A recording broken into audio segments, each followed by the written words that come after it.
Hey, I got tears in my eyes. I'm not doing no fake laughing. Listen, man, I gotta give a shout out to the Keep the Vision chat, man. Y'all have been telling me for months the WNBA owners should send new CBA proposals offering less and less.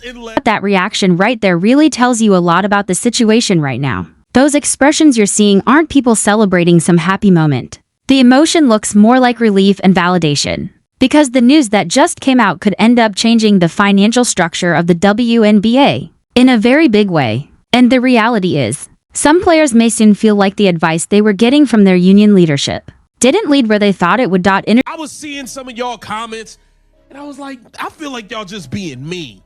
But y'all was being right. Y'all was being real. This is crazy.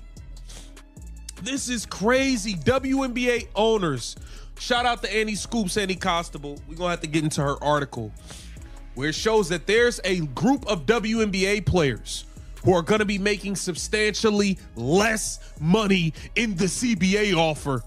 And if you think things like this Angel Reese huge return that has turned into an embarrassment for business and ratings doesn't play a part, you've lost your mind. The owners just made a calculated move that very few people were expecting. And when you start thinking about the ripple effects, the players who might feel it the most are the ones in the middle tier of the league. This isn't a small adjustment. It's a major change in how money could be spread across rosters. The biggest stars will still command major deals, but the players who aren't the headline names could be the ones facing the biggest financial squeeze. Man, that was funny. Angel Reese, Unrivaled debut versus the High brought in 130,000 viewers. Now, the real number that you pay attention to is right here. It was 40,000 viewers, okay? In that age group of people you want to attract and people that you keep watching, not people that turn away from it and all that stuff. 40,000 views, not good. Not good. So you guys have marketed Paige Bueckers. Okay, now this is for the it's not one person, it's all of us crowd. This is for the it's everybody crowd, right? You got Brianna Stewart. So here's what's actually going on. Credit goes to Annie Costabile from Front Office Sports for reporting on this, because she released details from the WNBA's latest collective bargaining proposal that had been circulating behind the scenes. Once you start looking closely at the numbers, you begin to see why people are reacting so strongly. The league is proposing a supermax salary that would reach about $1.13 million. People, Kelsey Mitchell, you got everybody over there. Everybody's over there, right?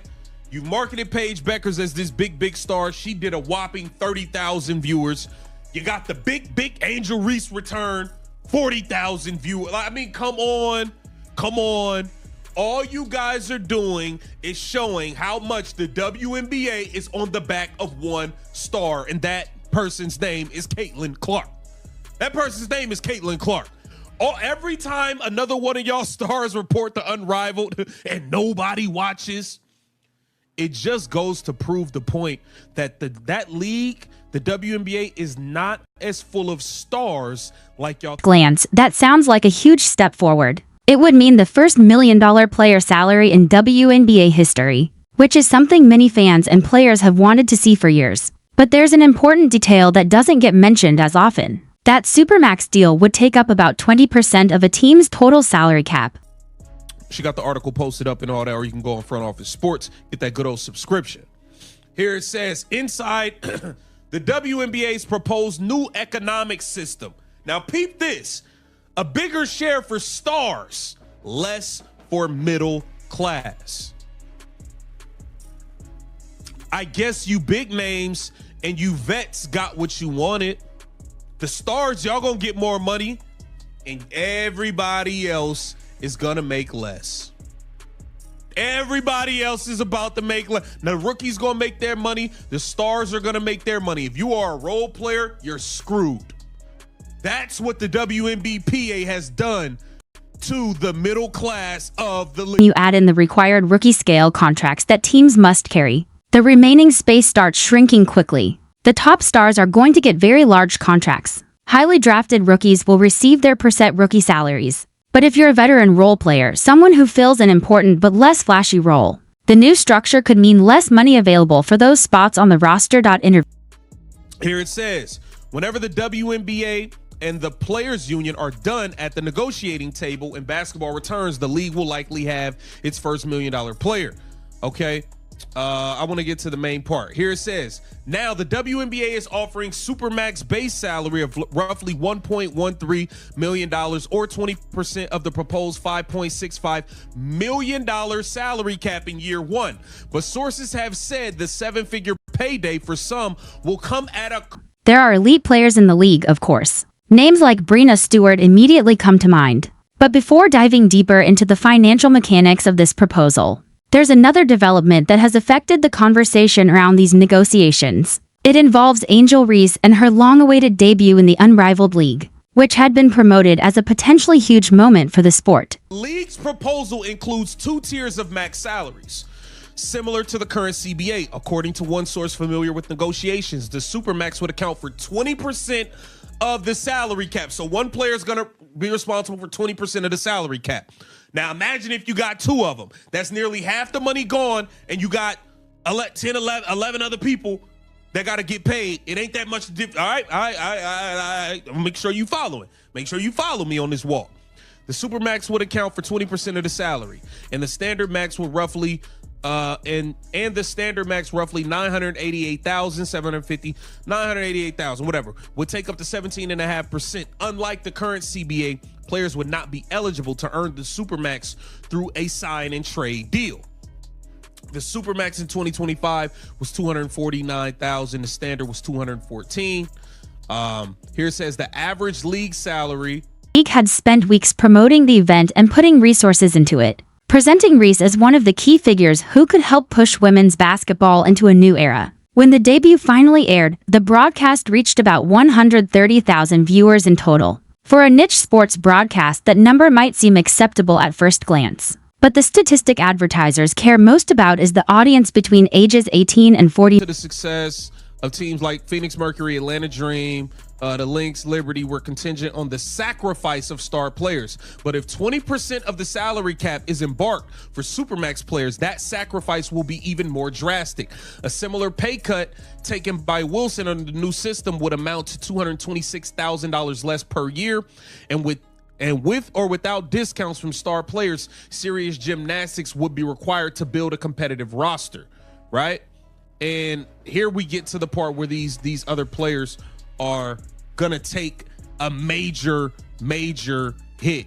Okay, here it says, in addition to the salary cap allotted to supermax and max players, the percentage going to rookie scale contracts will increase under the proposal.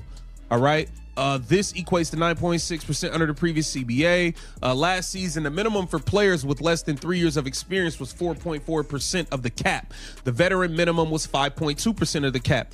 Under the league's current proposal, that's a lot of, we don't need that. Okay, the proposed new CBA then squeezes it in at least 2 gaps: the league's middle class and GMs trying to build deep teams, right? For example, if the Fever paid Kelsey Mitchell $1.13 million supermax and spent the combined $1 million on Boston and Clark's mandated rookie scale contracts, that will leave roughly $3.4 million to spend on 9 more roster spots, including newly drafted players. This equates to roughly $382,000 or 6.7% of the cap per player. And that's if Indiana has 1 max player on its roster. This is almost $100,000 less than the proposed average salary. In that specific demographic, the broadcast reportedly drew around 40,000 viewers. In the world of television ratings and advertising revenue, that's a relatively small audience for an athlete who is being presented as a major star, capable of helping drive a league's growth. And it wasn't limited to just one player. Paige Bueckers, who many analysts believe could be one of the next defining players of the sport, reportedly brought in around 30,000 viewers in that same group. Other well-known players, including Breanna Stewart, Kelsey Mitchell, and several other established WNBA names, have also appeared in Unrivaled games. Across multiple appearances, the viewership numbers have remained modest. Each time those ratings come in lower than expected, it reinforces a certain argument for the people negotiating the financial future of the league. From the perspective of the owners, The data suggests that audience spikes often revolve around a very small number of players, with Caitlin Clark frequently cited as the one athlete who consistently moves national viewership in a major way. Whether people agree with that interpretation or not, those numbers become part of the leverage during negotiations with the players' union. So when you examine the proposal itself, the details start to matter a lot. The league's offer includes a salary cap of about $5.65 million in the first year of the agreement. The players' union, by comparison, has reportedly pushed for a cap closer to $9.5 million. That gap between the two sides is enormous. Inside the proposal, there are two levels of maximum contracts. The supermax would sit at about $1.13 million and count for roughly 20% of the team's salary cap. A standard max contract would be around $988,000, taking up about 17.5% of the cap. If a team signs one player to a supermax and another to the standard max, that's already 37.5% of the entire payroll committed to just to roster spots. Then you add the rookie scale contracts. Under the proposed system, rookies would account for a larger share of the cap than they did in the previous collective bargaining agreement. Previously, the rookie scale represented about 9.6%, and the updated proposal increases that portion, which tightens the remaining financial flexibility. To see how that might look in practice, consider a team like the Indiana Fever. If the team offered Kelsey Mitchell a $1.13 million supermax, and also spend roughly $1 million combined on the rookie contracts for Caitlin Clark and Aaliyah Boston, that would total about $2.13 million allocated to just 3 players under a $5.65 million cap. That would leave roughly $3.4 million available to fill the remaining 9 roster spots. On average, that comes out to around $382,000 per player, which is noticeably lower than the average salary figure that's often mentioned in discussions about the proposal. When you really stop and look at those numbers, it becomes clear how tight the margin for roster building could become. And that's the scenario with only one max-level contract in place. Now imagine a team like the Las Vegas Aces, which is stacked with high-level talent. A'ja Wilson, a multiple-time MVP, would obviously command a supermax contract. If another star such as Kelsey Plum were to pursue a standard max deal close to $988,000, the team would already be committing more than $2.1 million to just 2 players, before even accounting for Chelsea Gray, Jackie Young, or the rest of the roster. The math just doesn't work unless veteran role players are willing to take huge, career-altering pay cuts to make the numbers fit. Here's what makes it even more brutal when you consider the history. A'ja Wilson already accepted a pay cut under the previous CBA to help her team build a championship roster. She took less than the supermax she could have earned just to make the Aces competitive. Under this new system, taking the same kind of proportional cut would mean leaving roughly $226.00 on the table each year. That's not insignificant. It's a huge amount of money. Over multiple years, that adds up to millions in lost income. Stars like Wilson have been willing to make sacrifices before, because they're focused on winning championships. But this new deal would force even bigger concessions, and that may simply be too much to expect. At some point, the question becomes, why should the top players subsidize everyone else when the league could just design a more balanced system from the start? Here's the part that should really worry the middle-tier players. According to multiple sources, the union leadership appears to actually support this kind of top-heavy structure. Front Office Sports reported that the players' union wants a similar percentage of salaries going to max deals as the league is proposing. Think about what that means for the rank and file. The veterans making the key decisions, the board members at the negotiating table. They benefit the most. They're the Wilsons and Stewarts who will land supermax deals. They aren't the ones getting squeezed or forced to take minimum salaries. Their financial security is already established. So how did we get here? This didn't happen by accident. For months, analysts have predicted that the owners would wait out the players, steadily offering less until the union felt the pressure. And that's exactly what's happening. Most players simply can't survive a long lockout. Last season, the median WNBA salary was about $113,000. These aren't athletes sitting on millions in savings or multi-million-dollar endorsement deals. The stars have financial safety nets. Wilson has a huge Nike contract. Stewart has a big Puma deal, but the role players need to play just to cover their bills. Now, with these ratings numbers coming in lower than expected, the owners have even more leverage. Angel Reese pulls 40,000 viewers. Paige Bueckers brings in 30,000. Other players aren't moving the needle without Caitlin. Clark, that tells advertisers and broadcasters that the WNBA's supposed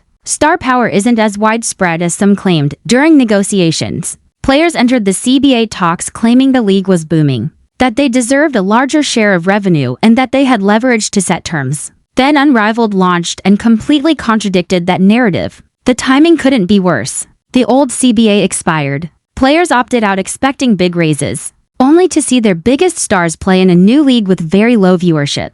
That's not just unlucky, it's a strategic nightmare for the union. The owners now have data to say, look, the audience isn't there, the revenue isn't there, and we have the proof. What this proposal essentially does is create three classes of players. The elite get supermax contracts over $1 million. Rookies get guaranteed money through the rookie scale. And everyone else, the vast majority of veterans gets whatever's left after the stars and rookies are paid. The average salary might be around $470,000 on paper, but that figure is skewed by the top earners. A veteran making the minimum under this plan, about 6.7% of the cap, would see around $380,000. That's barely more than they make now. And in real terms, could be less when you account for inflation and higher living costs. Meanwhile, the union leaders negotiating this deal aren't the ones suffering. Nanaka, the union president, gets paid no matter what. Board members have endorsement deals and overseas contracts to cushion their income. They can afford to back a system that benefits the stars because they are the stars. But what about the player bouncing around her fourth team in 5 years, making $80,000, $100,000? With no overseas options because she isn't elite enough? She needed this negotiation to lift all salaries, and instead, she's being pushed further toward the financial margins while stars take million-dollar contracts. This is what happens when elite players negotiate on behalf of everyone. The system ends up designed for them. Paige Wilson getting $1.13 million instead of $249,000 is life-changing, and she deserves it. But the role player making $100,000 and now dropping to $90, zero, or getting cut because there's no room left in the cap is left out in the cold. And the owners knew this would happen. They knew the union leadership would support a top-heavy plan, because that's exactly who's sitting across the table. It's classic divide and conquer, give the loudest voices what they want, and the rest get overlooked. So where does that leave the league? The WNBA will have its first million-dollar player, which makes headlines and creates the illusion of growth. But underneath, a large portion of players will be worse off. They'll be locked into this structure for the length of the CBA, possibly years. When they eventually do the math and realize what happened, it will be too late. The deal will already be signed. The question now is whether enough players recognize this before voting to ratify the agreement. If the middle class of the league doesn't stand up and demand a fairer structure, they'll spend the next several years watching the stars cash million-dollar checks while struggling to make ends meet. The truth will be clear, both the stars and the owners benefited from keeping everyone else financially squeezed. So, if you're a role player in the WNBA today, do you vote yes knowing what this proposal does to your future? If you stay silent, you could spend years watching elite players like Paige Wilson and Breanna Stewart get paid while trying to pay your rent. What do you think? Did the middle class just get sold out? Or is this the only way to keep the league financially viable?